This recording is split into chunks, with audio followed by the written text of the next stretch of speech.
I became really good at lying. In fact, so good I used to freak myself out. In fact, I used to believe my own crap. Martians landed. Yes. Wearing Prada suits. Yes. Drinking Henry's seltzer. Yes. Chewing juicy fruit. Yes, and? Your branding here. Yes, brand. Your message here. Yes, and? A verse about Yes. your product here. Yes. I'm Hersh Rephun. Yes, and? I'm a message therapist. Yes. And I have a podcast. Yes, brand. That's right, that's it. Yes. We'll help you fix the world. Yes. Or your bottom line. All right. Your bottom line. Get it. I get it. Welcome to the Yes Brand Podcast.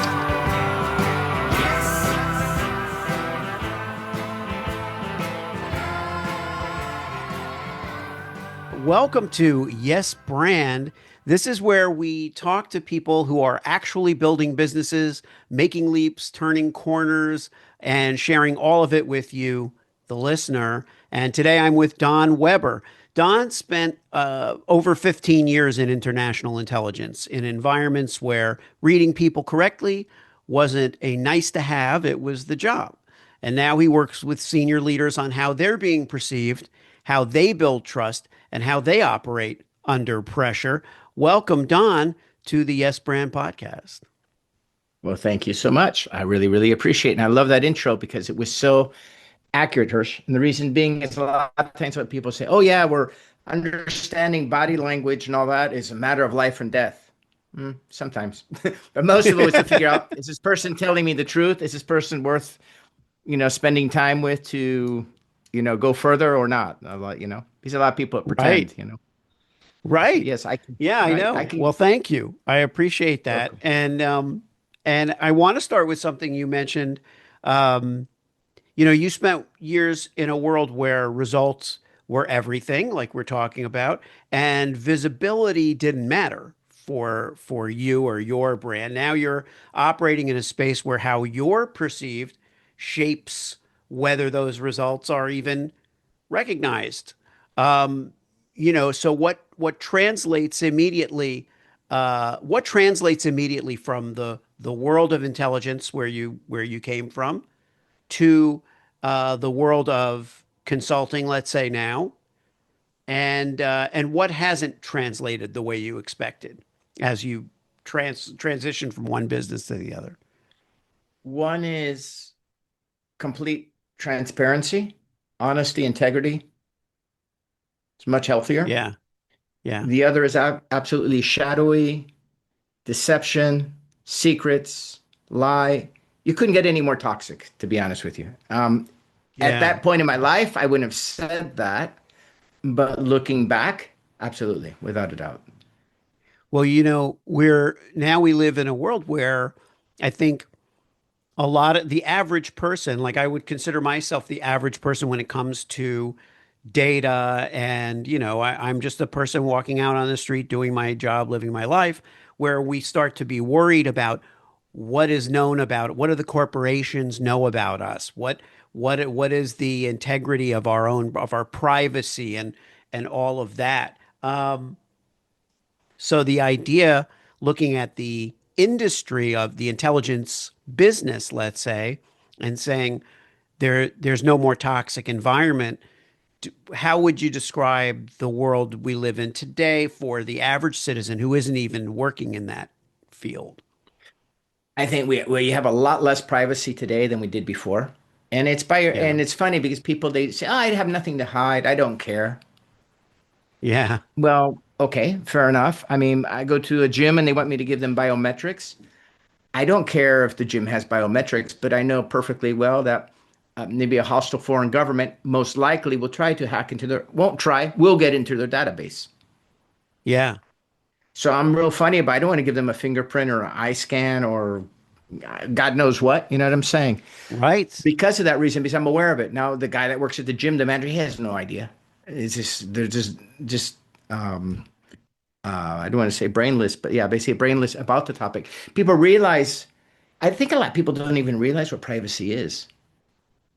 Yeah. There's Yeah. one thing to say, I have nothing to hide, so everything is okay. Fine. But let's say when I worked in government work, I had 3 kids and a wife. Well, I didn't want anybody to know Yeah. that, you know, Yeah. and that was a very complicated thing to manage because that was one of my weaknesses or heels, right? So I Right. think it's about being smart about your privacy. You don't need to put your whole life out there. Who cares what I had for breakfast or lunch Yeah. or dinner for that matter? But I that's mean, who not am I what kidding? the bad actors are looking for. What I don't want out there is my body mass index. I don't want anybody knowing. I don't want people using that against me. Oh yeah, but you're 65% fat. I don't want that's where I'm vulnerable. But we all have our vulnerability. But in seriousness, when we're talking about, high stakes situations, um, for the people that you help, what are you picking up on that most people miss? I And how does that watch a show lot. up? Oh, sorry. I was going to say, and the second part of that is really how does that show up with the leaders that you're working with now? One thing I observe a lot more than probably most people. I'm not so worried about the one that does all the talking or the one to show that I'm the smartest or I'm the best or I'm whatever. I could care less. Sometimes it's a real advantage for people to think you're the dumbest one in the room. Yeah. That can be a plus, depending the environment, right? Maybe not in the boardroom, but sometimes it's good for people to underestimate where you're coming from. I think what I run into in these corporations and stuff, people are so busy with so much work, and it's even worse today than it was 5 years ago, and worse 10 years. It wasn't as bad even 10 years ago. And so you have people, so they're overloaded with work. They don't really have time to observe what's going on around them, or they're so Yeah. busy with this little box that they don't even. I mean, and it's a sad thing. I mean, it depends a little bit on age and generation and stuff like that. But somebody your age is not going to be quite as intense on the technology as maybe somebody who's younger. And I'm not like picking at anybody. But what happens is if I'm looking at my screen all day long, I'm not looking at what people are saying. What they're not saying. That's actually the big one. And it's those small Yeah. tales. It's small things. And I need to, if I'm talking to somebody, I'm trying to get an idea what they're like. I need to know how they're like in a normal situation without stress and then Hmm. negotiating. The Japanese have a tradition before they'll do a big business deal with somebody, it's basically mandatory to go get completely just hammered, drunk. Yeah. I mean, smashed. And one of the reasons is you bring down the barriers. I think it's to build trust. It builds camaraderie, and it increases connection. But I think also you get to really see what the person is because people are really good at putting on a poker face. You take a good actor who knows how to pretend, they can fake it for a while. Yeah. But even if they're faking it over a period of time, things will leak out. There's like, I believe, 237 nonverbal um, facial gestures or whatever. Not just facial, but nonverbal gestures, face and body, 237. And it's impossible, to my mind at least, to be able to control all 237 and still remember what I'm supposed to say. It's just Right. too much. Right. Just too much. Especially if you're hammered. Well, Well, if you're hammered, yeah, In possibly. Pulp Fiction, in the movie Pulp Fiction, Christopher Walken tells Dennis Hopper. I don't know if you saw that movie. You remember that movie? No, I'm not Oh, Pulp yeah. Fiction. True Romance. True Romance. True Romance was Mm. another movie. Was with Christian Slater, and Christopher Walken says there are 16 tells that show you if a man is lying, and he says, woman has 24, men have 16." And he's like, so don't lie to me because I can tell. And it's like I'm sure Tarantino, who wrote the script, made that up. But but it is true that, I did some business. I had some Japanese clients at one point, and we did go out to karaoke and do this whole thing, and it was like it was insane. It was off the hook. But the next day, the seriousness was still there. Like there was warmth and there was friendliness, but the allegiance to the company or the work was still very like it didn't change anything is what I noticed. It was nice. It was we were friendly. We were still I think it did change. It did warm things up, but what I'm pointing at is when it came to their reporting to their superiors and to having to get approvals and get clearances and all that, so all the infrastructure was unchanged by like you couldn't skirt the infrastructure because you had a warmer relationship with your with your counterpart, I guess. Gotcha. Yeah, I agree with that in principle. Yeah. In principle. Uh, And the only yeah. and the only And reason I say that is because when there's connection, when there's emotion involved, our emotions will affect our decisions. So if I like you, I'm much more likely to be a little bit more flexible, give you a little bit better terms, a little bit more. If I don't like you, mhm. I'm much less likely. That would be the only like caveat. Yeah.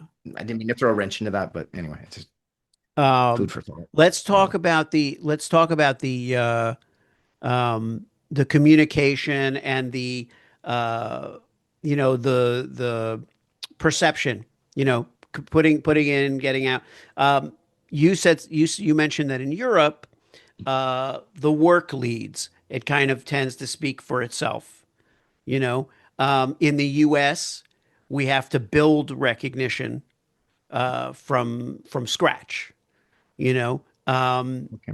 is that something that does that ring a bell? Like, is that where you've seen a difference in the communication styles? Well, in Europe, people are more reserved. So the one who necessarily speaks the most, they might not think is necessarily the smartest one. Not Yeah, always, but yeah, oftentimes. They do value being reserved. You have to be careful because it's very easy to look like a braggart. Things we will do in the States and get away, not get away with it, but it'll be accepted. You would not do in Europe because they'll think you're a braggart. yeah, Example. I would have no problem telling an American, oh, yeah, yeah, I'm a member of the Forbes Business Council, blah, blah, blah, blah, blah. In Europe, unless I'm dealing with a really a close person, a friend or something, right, right. other wouldn't do it. Let them discover, let somebody else tell them because it's considered it's just poor taste. So you've got that. And the thing in Europe, let's say your father was a broom sweeper, right? And you grow up and you're a broom sweeper. Most people, the most you could hope to achieve in life is to become maybe the supervisor of the broom sweepers. Right. That's a typical, not everyone, but that's a very typical European kind of thing, right? Your dad's a doctor, so you Yeah, become kind a of a doctor. caste system. Maybe to some Yeah, degree, that's right. And that does put parameters and limits on people. So they think, well, you're this and that's what you are. That's your label. In the US, there's more freedom to try to be whatever you want to be. As a result, though, we probably have more people just hanging signals on doors and saying, yeah, I'm a mortgage broker, I'm this and that. And they're actually not very good at what they do yeah, in the States. Where in Europe, that's pretty rare. And also reputation is it's just easier. There's still a lot of people here. It's like more people here than the States, but it's just easier to find out the person's the real deal or not. And that's the difference between the entrepreneurial thing that we have in the States and the European thing. Would I say yeah, one is better than the other? But it's hard to adjust. yeah. When I go It's hard to there, I go come here between and I'm back like, and forth. yeah, it takes me a bit of either way. I know when I come back here, I need to shut up. And when I go there, I have to just adjust and just say, yeah, that's just the way it is here, right? But Yeah, meaning when you go to the it's a US, strange. when you go to the US, you can be well, also, I think that that shows up in bios, CVs, things like that, where, in the United States, it's not uncommon for bios to be in the first person. On LinkedIn, a lot of it's on the first person. People are adapting to that internationally, but I've talked to some European and UK colleagues who are so modest about their accomplishments, and yeah, it definitely takes a different tone. um, Tell the audience, share with the audience a little bit about your clientele, who you are, who do you like to work with and help. I like to help people solve problems. So I'm not so picky about saying, oh, I only want to work with somebody from this industry or that industry. I prefer industries I'm familiar with, which would be like oil and gas, big Yeah. pharma, all the popular ones, right? Defense. Hey, Yeah. but all these industries, they have a lot of money, so they can afford to hire corporate trainers. Right. And some manufacturing. But working with leaders, either younger leaders that I can help them grow, and I've had some really self-fulfilling results with people. Where maybe they Yeah. were like they were a manager. True story, a guy working at Merck, MSD Merck. He was middle manager, and now he's a big time director. I mean, big time. And where I was able to help him was every time he had to do a presentation in front of important people in his company, he used to take the extra time to polish those presentations, and we do it together. And that he caught the eye of the CEO of Europe, and eventually caught the CEO of Global, and it's real promotion, promotion, promotion, promotion. And I find that really gratifying, and I've seen that happen Yeah. a number of times. Yeah. Um, those are a lot of fun. Very senior executives I enjoy working with as well. It's different mechanic because very often I end up learning a lot from them. I'm Yeah. offering them maybe in that case, it could be the situation. Oftentimes will be they need to they're going to give a I'm talking about presentations again, I guess, but Yeah. presentation at an embassy and they need to help somebody polish that up. And I work with them to get that on board. I've done that a number of times. Or they're having problems with the board of directors, or they're having problems with the new strategy or framework that they want to roll out. And how do I? And this is much more challenging. How can I motivate, our director, our national sales of director of Germany, uh, to buy into this program? Because I don't want to replace him or her, right? I want them to buy in. How do you do that? Well, it's comes down to a lot to ego and identifying what are the motivators and all that kind of stuff. And if personality assessments, that's very helpful. Yeah. But if you don't, sometimes you just need to figure out what it just makes a person tick. When I worked in government, I didn't get, Meyer Briggs or whatever, a disc or whatever about the people I was working with. I had to figure out what makes this person tick. What are they after primarily? Well, that's more interesting to me than the Myers-Briggs test or something. Let's shift a little bit to which as we do on this show. So we're talking about what you do, but we also want to Mhm. talk a little bit about your brand and what you're building and putting out there. So when it comes to your own visibility for the kind of work you do, what have you found translates well? What tends to miss the mark? Which you mean what works well as far as my Yeah, in brand? terms of yes, in terms of getting your brand out there, getting your message out. I find digital is good to keep people I've met in the past to remember me.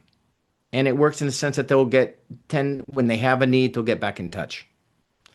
But what tends to work best for me, up to this point, has been basically good old fashioned networking, going to events, going to the right events, meeting people, having lunch with people, having hors d'oeuvres with people, cocktail parties, whatever. But the right venues where I meet people and those relationships you cultivate over a period of years. Actually, it's much more of a European. Yeah. Here again, Europeans are not as traditional.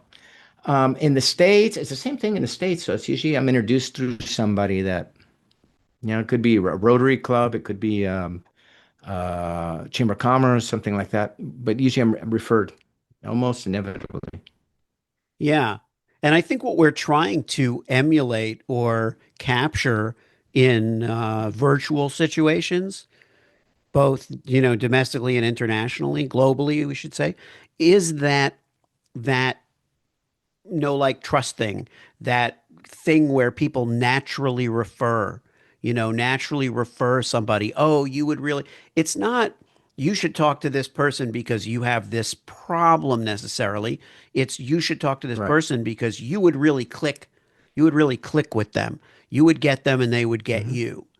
And I think that Hmm. that's something that is it's almost an intangible in many ways when we're trying to figure out why are we not necessarily clicking with all the people that are clickable, you know that we could really fit well with. What are we missing in what we're putting out? Because it's not a resume item, it's not a degree, it's not a qualification or a certification.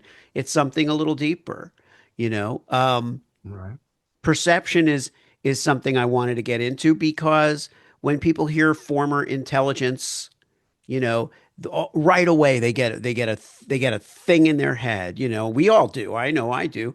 What do you want them to understand right away when they're exposed to you? And what do you think a lot of people assume that maybe isn't accurate about you? Well, I think a lot of people, a lot of times you have people that come that are like, oh, wow, I want to meet this guy. I want to talk to this guy. That happens a lot. And originally, I didn't even want to, I didn't discuss it. It was very rare that I would tell anybody. Very rare. You could be a client, I could tell you, but I've known you for years and we've gotten very close. Um, but it was actually PR companies are the ones that said, no, you really need to bring that out. And even now I talk about it, but I'm still like a bit weird about talking about it because it's just, I don't know. Secret, I was trained that it's a secret. You don't tell anybody about it. Yeah. It's not like something Right. you go bragging about, right? So, I think that's the wrong thing. And the other thing too is, yeah, sure, I learned a lot of things back then, and there's a lot of information or whatever that I wouldn't want to share with bad people, if you get my point. Yeah. There's training, there's stuff and I sit there and talk on YouTube and say, oh yeah, you can do this and do that. Like I'm going Oh, to right. train. Yeah, right. And no, Yeah, you're gonna that's you're not gonna cool. give I give don't, give yeah, you're gonna give bad actors, let's say, the tools, right? exactly. There Yeah, that's are not, I don't, there are people who work where it's worked in the reverse, where people have been hackers, for example, and then become cybersecurity experts, or they end up working to do good as opposed to do bad. Um, but and in this case, I think there's a I mentioned to you that I did a little talk before we did this, and in the talk I was saying, ideas don't blow people away anymore. Like people are. It takes a lot for people to perk up and pay attention, and obviously our attention spans are shorter, and there's so much input. It's hard to even pay attention to anything. So the intrigue around your history is valuable in that it will likely pique people's interest. But what is it that you do want them to know that you would like people to just pick up from hearing your name or hearing about you?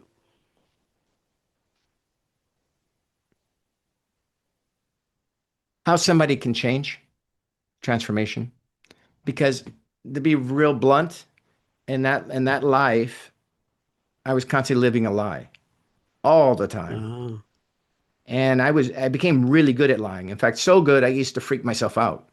In fact, I used to believe my own crap, if I can say that, if that's yeah. okay. And when I got out of it, there was a transition there of about 4 years. I did a lot of traveling that period of time. Just doing nothing really. Well, I started an IT company and some projects like that, I guess, yeah. But during those years to keep me busy. And then the transition afterwards. I mean, really, it's kind of like I've gone from that to not a monk, but I'm pretty strict about, strict is the wrong word, but I really try to do good. I really hate telling lies or small lies or fibs. I hate it when people try to get me involved in some story where I have to lie for them. Ugh, that's I find extremely annoying. Yeah. Or any other kind of what people would consider like a sin or like doing wrong stuff. Even I used to be a lot more judgmental, right? So I'd look at people, analyze, try to get an opinion. I try not doing that when I go, let's say, to the gym or something. I'll spend a lot of time looking at the floor. It's not because I'm shy or have poor self-esteem. I just don't want to be feeding my mind with whatever I might be seeing. That's really interesting, Don, Agree with that. because I would think that the field that you were in would require discipline. Yeah, I don't know why I have that. Well, I mean, I guess it does make that's sense. true. You're studying, you're discerning, you're observing and that requires discipline, and also the silence, keeping secrets, all of that stuff requires discipline. And now what you're describing, maybe it's a trait that you have that happened to work in both cases, which is the discipline to not judge, because that is one of the hardest things that we face, is judgment, judging ourselves, being hard on ourselves, judging others. You know, uh, we do it quite often out of insecurity that we have ourselves. And sometimes I think it's just a disposition that human beings have, that it's a competitive, but it isn't necessarily, we're not competing to be the best or to do the best. We're competing to win over somebody Right. else, and Right. that is what it is. One fun thing that we were talking about before, and we can try this if you like, um, Sure.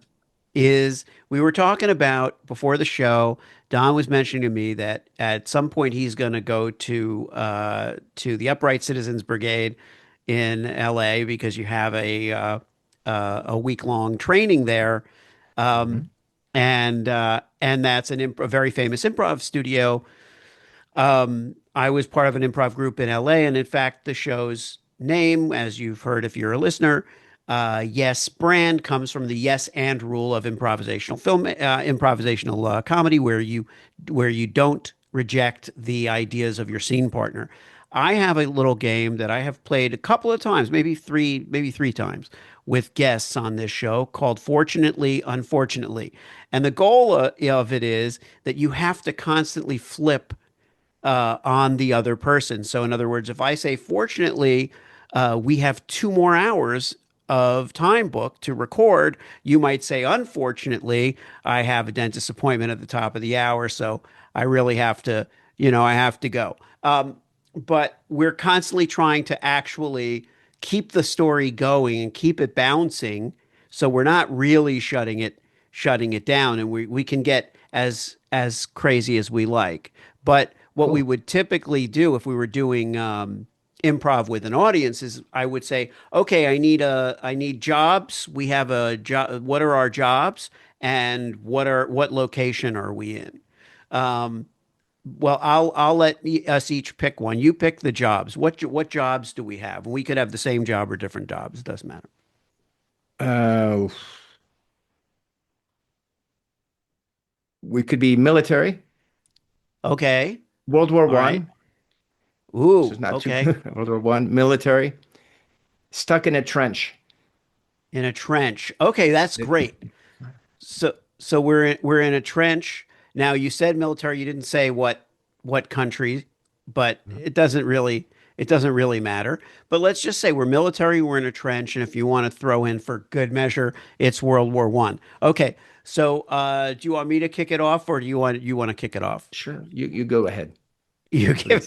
giving me the thing. All right. All right. And we'll use each other's real names. We don't have to go nuts Pretend. here. And you know, Don, do you have a sandwich for me?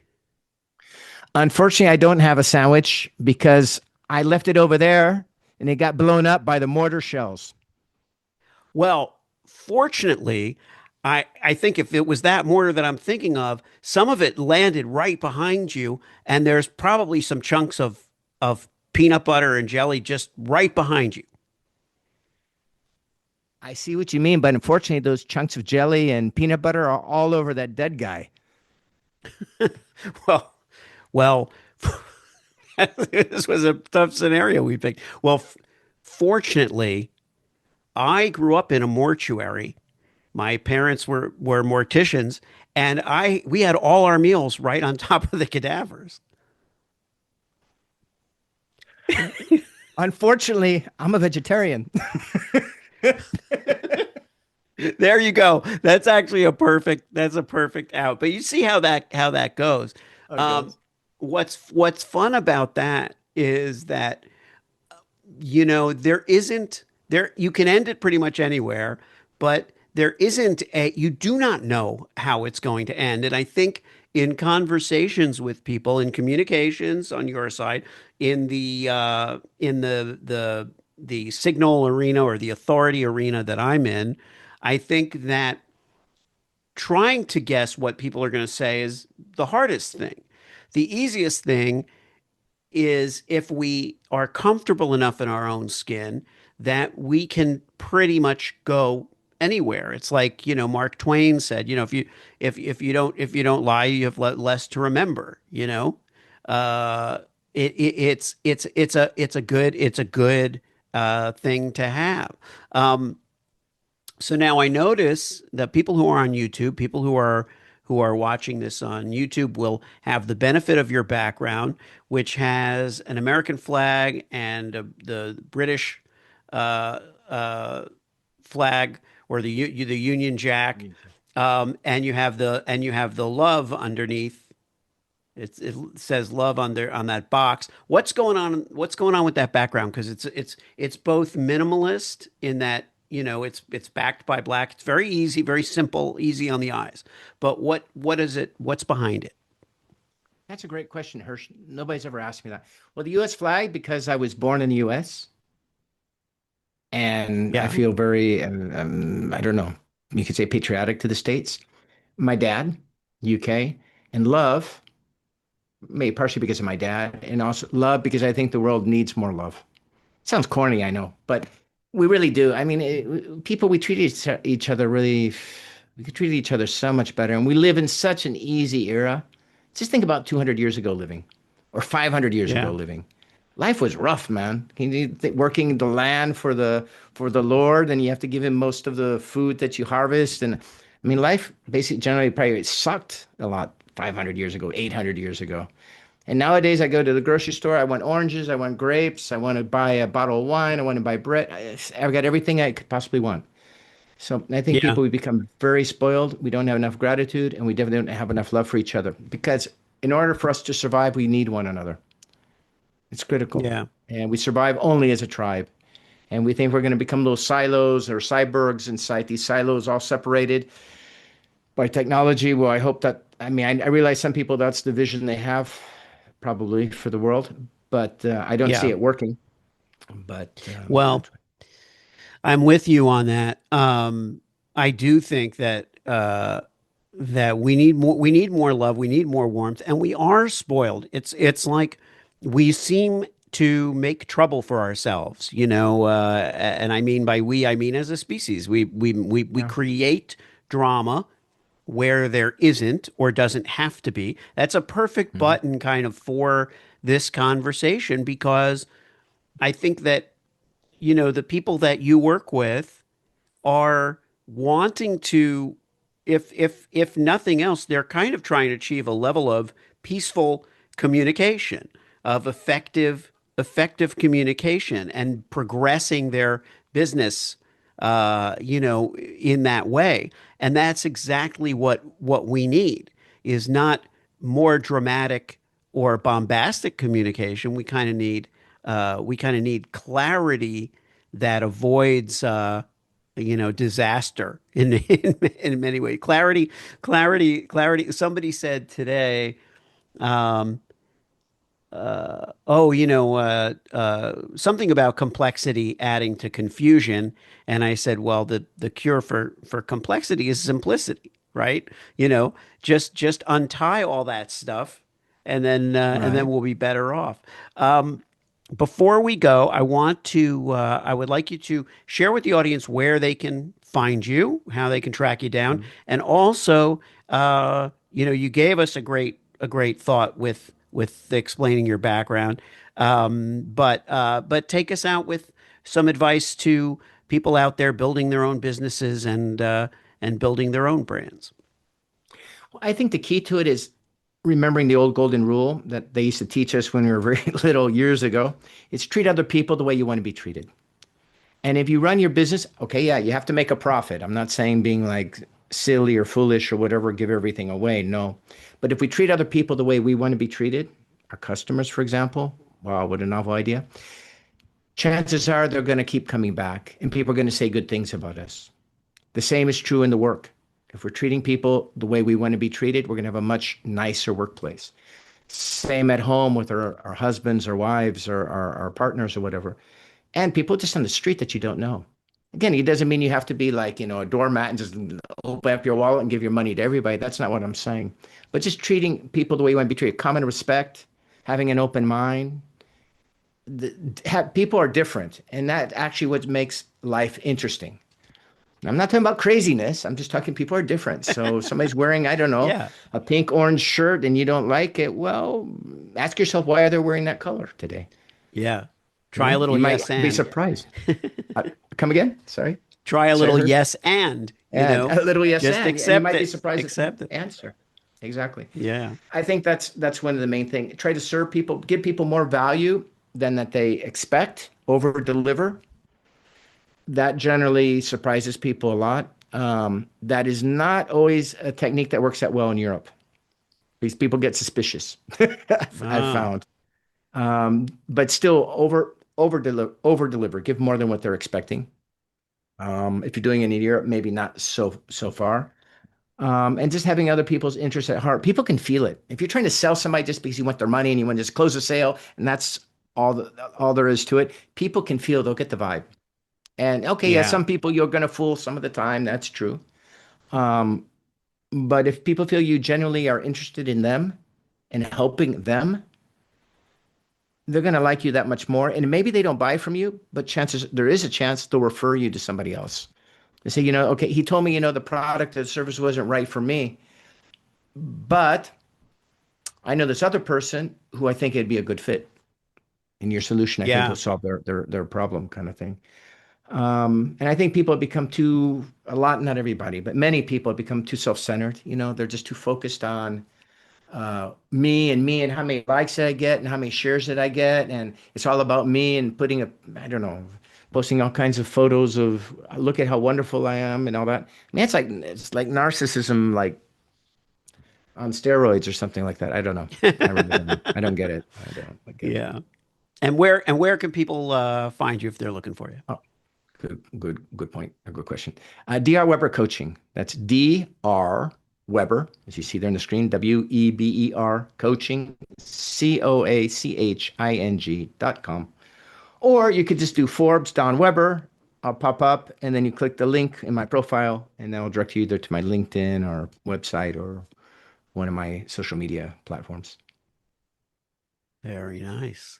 Very nice. Don Weber, thank you so much for being on Yes Brand, for playing a little improv, and for going going deep, going light, going high, going low. I think it was a fun conversation, but also a substantive one. So I thank you. You're very welcome. Thank you for having me on, Hersh. I really enjoyed it myself as well. All right. If you liked the show, Yes, and it worked for you, yes, then subscribe and leave a yes, friend. 5-star review. Yes, friend. Tell all your friends. Yes, friend. Get your branding here. Yes, friend. Get your branding here. Yes, friend. Did I make it clear? Yes, friend. Get your branding on Yes. before they're gone.